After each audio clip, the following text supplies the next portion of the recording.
Welcome to Artistic Adventures. We're up to part 12 on our Hocus Pocus project, and we're going to finish up Zombie Billy today. We're going to do his clothes, his boots, and we're going to give him that special zombie distressed look. All right, so the last time you saw Billy, we had done his, basically kind of put the hair on and painted his face and all that. So now we're going to start working on his clothes. I'm using this sort of a silky off-white material, satiny material for his shirt, and that's going to be the back part, and then the front part will be the two sides here. And then I'm using the darker fabric over there for the suit, for his suit.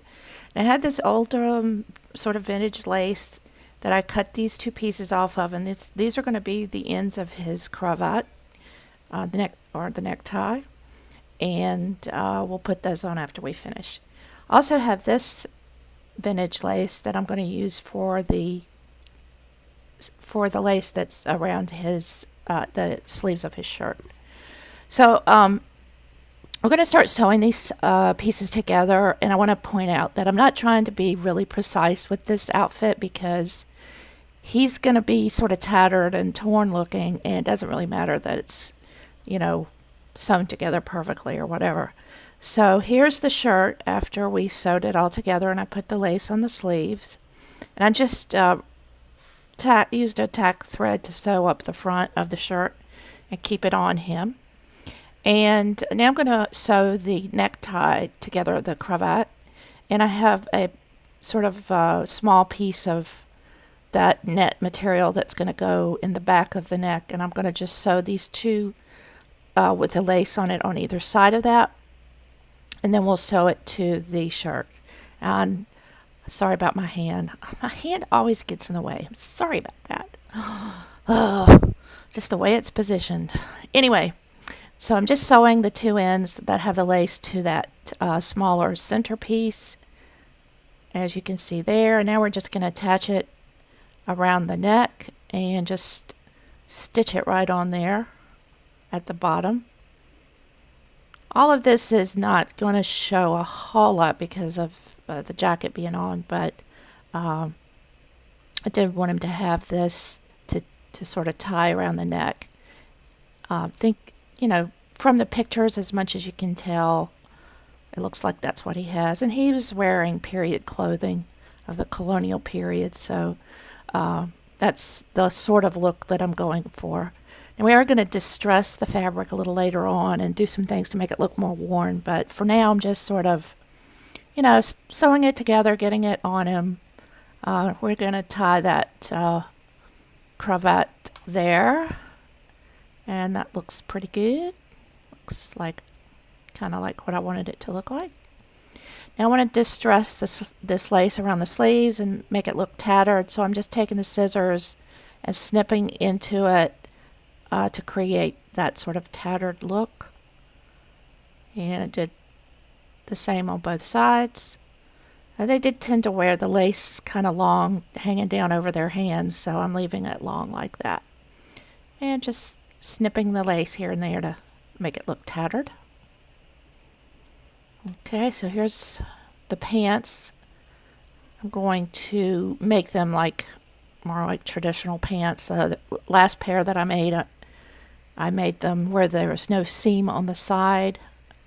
So I'm going to make those a little differently. Now this is going to be the jacket. These are the two front pieces, and that other piece was the back. So it's going to open in the front. We'll have two open pieces. And the first part we're going to do, as usual, with these tops is sew the shoulder seam. I don't know why I have trouble saying that. So we sewed the shoulder seam, and now we're going to put the sleeve in. And as usual with the sleeve, I start with the middle part of the sleeve on the shoulder seam. I said it. Pin that, and then pin the ends of the sleeve opening to the end of the armhole opening. And then we just sort of work the material with our fingers so that there's no gathers in it and it will lay flat.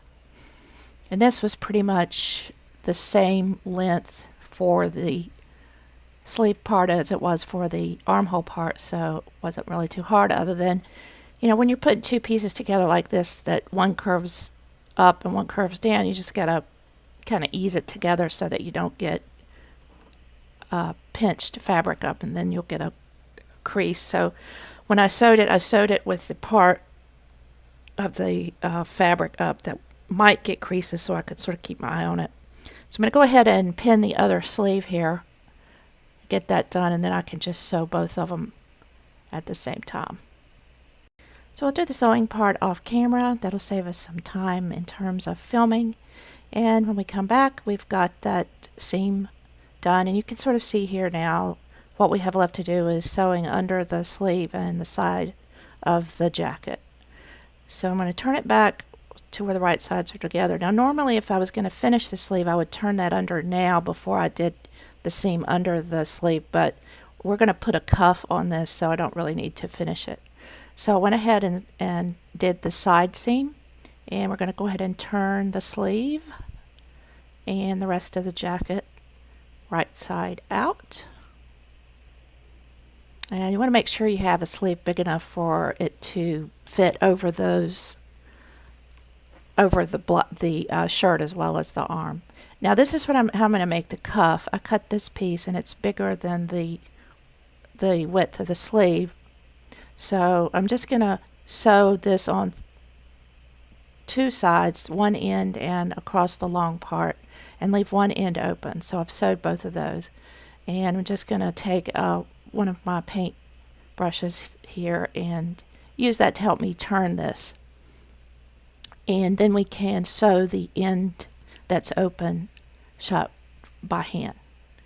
Alright, so use your pointy thing there to help get your corners out so that they look good.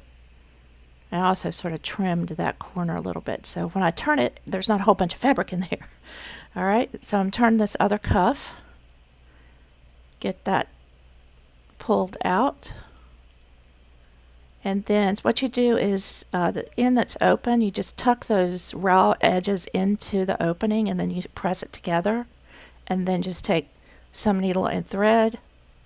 You see I've tucked that in there. Just take some needle and thread and go back and forth on the inside and sew that shut. Very simple. Now I'm also going to sew the two sides of the cuff together, and then we'll just slip it on over the sleeve. Alright, so we're going to sew about halfway down because I want the cuff to be open at one end of this piece here. So sew about halfway down that seam, and then just tie it off with a knot to make sure that it's secure. And that's how we're going to make the cuff. Very simple. Other ways you could do this, but I'm in for easy because we're not really trying to make Billy look like he's got, brand new jacket on. It's going to be all tattered up when we get through with it, so not too worried about that it looks precisely the way it's supposed to look. Alright, so you can see we can slip that on. It's big enough that we can slip it over, and then it looks like a big cuff like they had back in the more colonial era, and we don't have to worry about finishing the end of the sleeve. So that's how that will look. Now we don't have to let that end show, so it's fine. But I think I'm going to go ahead and put the coat on him, so when we put the cuffs on, we don't have to try to put the coat on and then mess up our cuffs. Because I got a secret. I'm not sewing them on. I'm going to use some glue. I have to use my E6000 sometime in this video, Alright, so we've got the shirt on. I'm going to go ahead and sew that other cuff so we can just glue them all down together. So like I did on the other one, just back and forth to close off the end. And then wrap those two ends together, sew down there about halfway. It's about 3 or 4 stitches, and then tie that off with a knot. And that cuff is finished. All right. So the lace will kind of come out from underneath there, which is kind of how it would look normally, although not tattered because he's coming out of the grave. And yay, we're going to use some E6000s. We're just going to put it on the top part. We're not going to glue it all the way around. So just at the top there where the cuff would touch the jacket sleeve, we'll put a glob of the glue on and then just press that down. Now a little bit later I did put a pin through that just to hold it while I was doing some other work. I don't think I showed that on camera, but just so you can make sure that your glue's dry before you move it and then mess up where you've glued it down. I did put pins in there to hold it. Alright, so now we're going to start working on the pants. And as I said, I'm going to do these like normal pants. You're going to sew this inner seam. This would be, I think, the back, and then this other pair is the front. And then you just sew the sides together and then the inner seam together, and that's a pair of pants. It's really simple. There is where I did put the pin in. I think I did show that. Yeah. And that's just to hold it while we're messing around till it's completely fully dried. It may be pretty dry right now, but it still maybe could pull it apart if we touched it the wrong way. All right, so we're going to slip these pants on Billy and hope that they fit. Because you know me, I just can't use a pattern. Well, I don't have a pattern, to be honest with you, so couldn't use it if I wanted to. So basically, I just sort of put the doll down on fabric and sort of draw around him. All right, so I am turning the upper waist down where it's raw edged.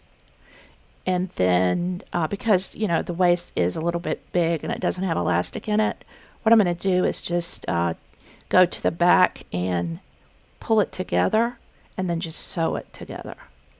So I'm going to use just some needle and thread, and where I pull this the pants together, I sort of lapped it over to take up the extra material at the waist, and that will make sure that they stay on him.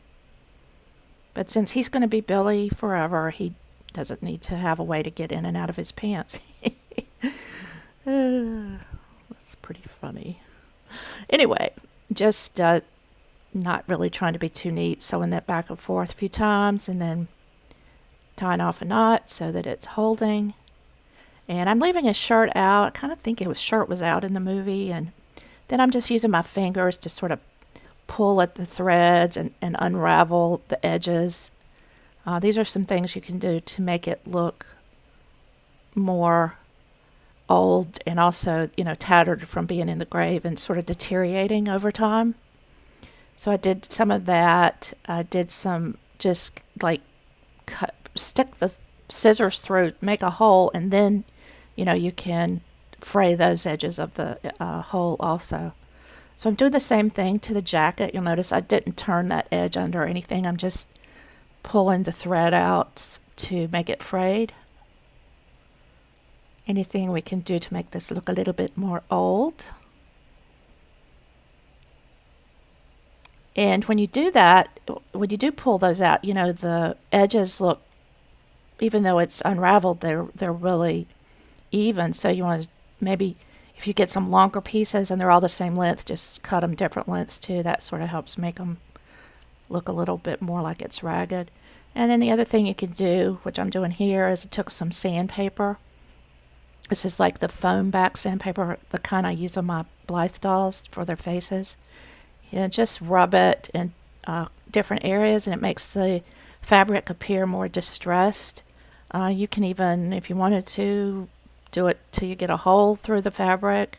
I just use my scissors to make some holes, but this sort of makes it faded looking, and that was what I was looking for. Doing the same thing to that sort of satiny shirt.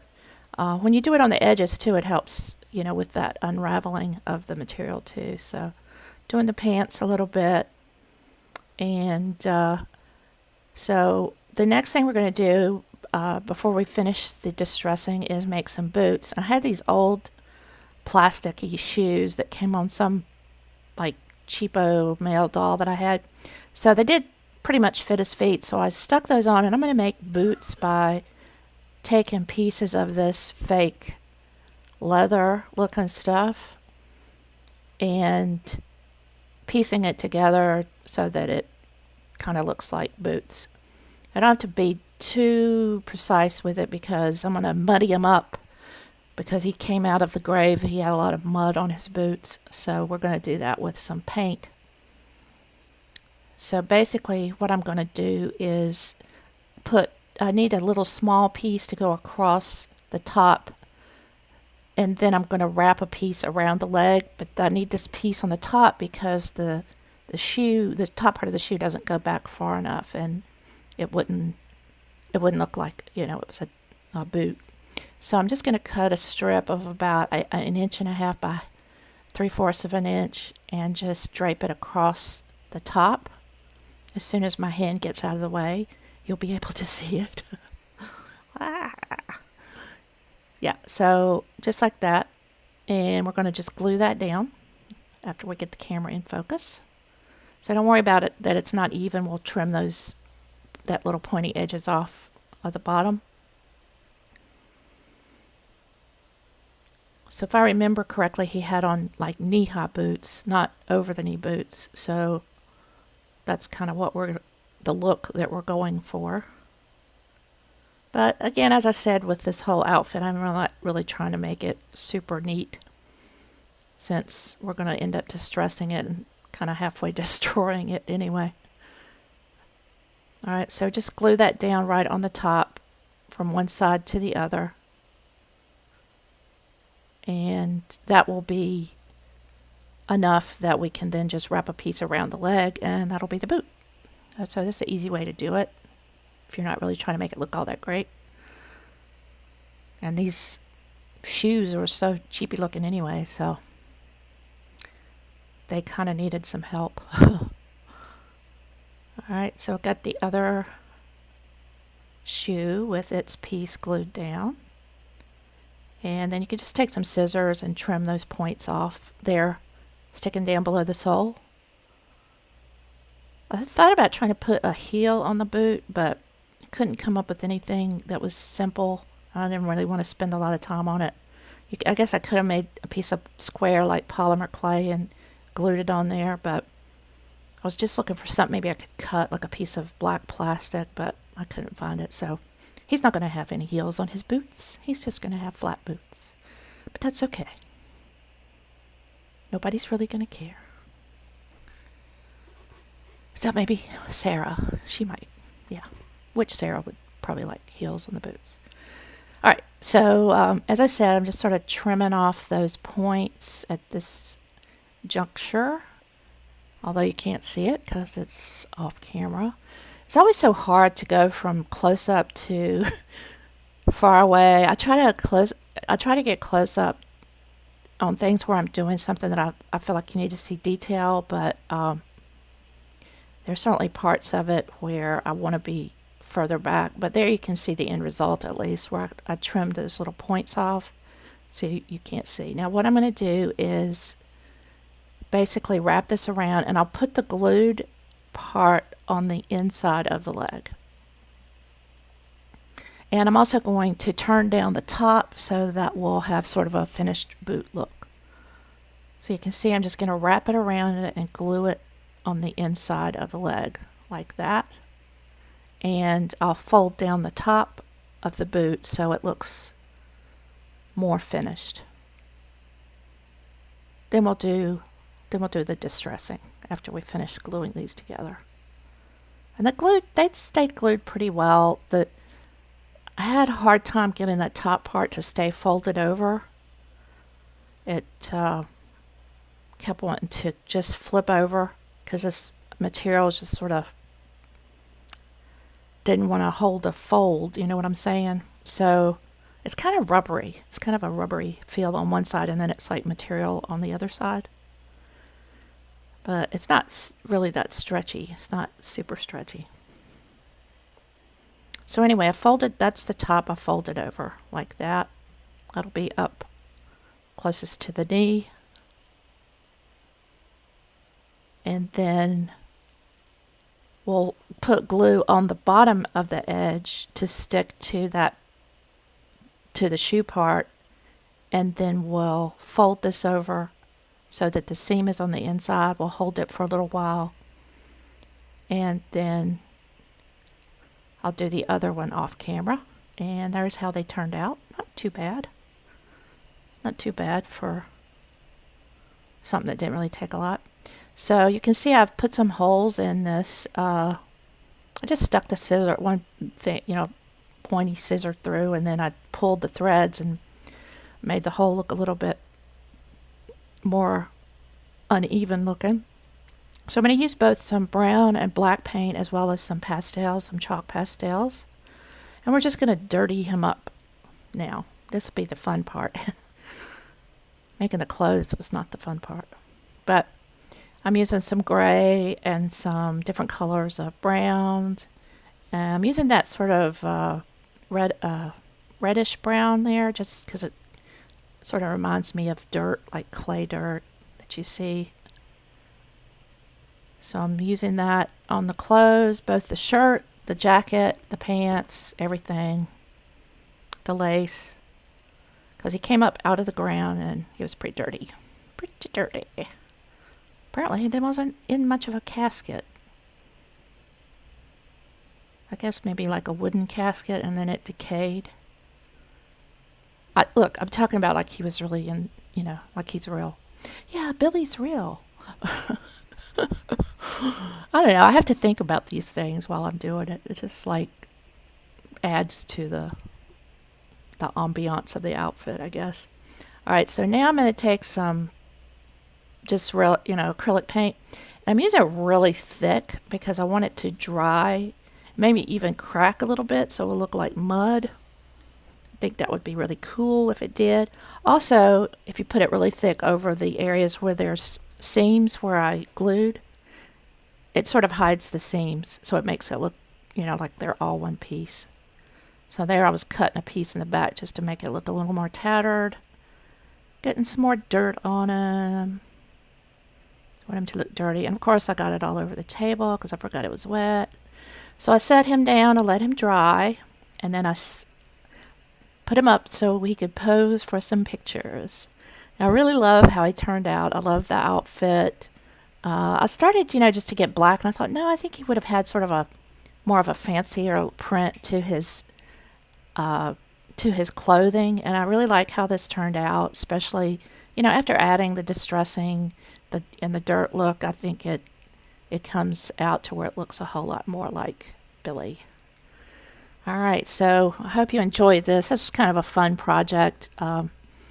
And the next thing we're going to do is we're going to do some posing and playing with these dolls because they were so much fun to make, and they are just such fun characters anyway.